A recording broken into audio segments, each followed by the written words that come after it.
Ang kalimot way gahom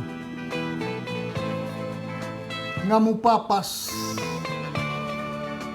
sa atong handumanan.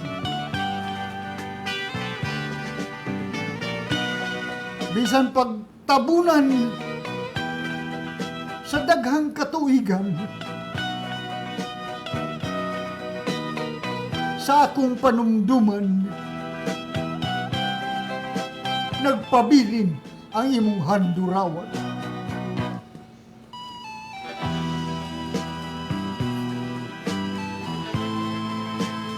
Ang nanglabayng panahon,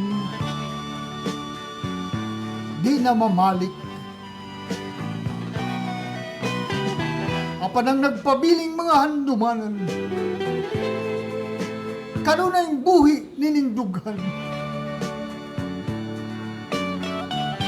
Ang kalimot way gahom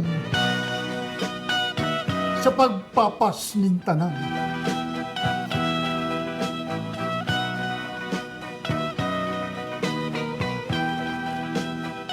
Ikaw gako managsama gihapon, magakauban gihapon.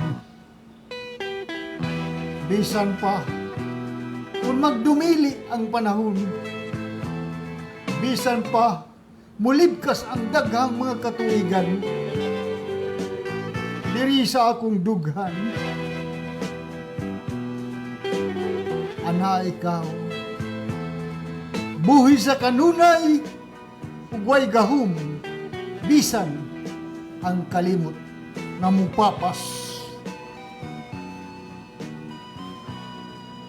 Way gahom ang kalimot nga mupapas ning tanan.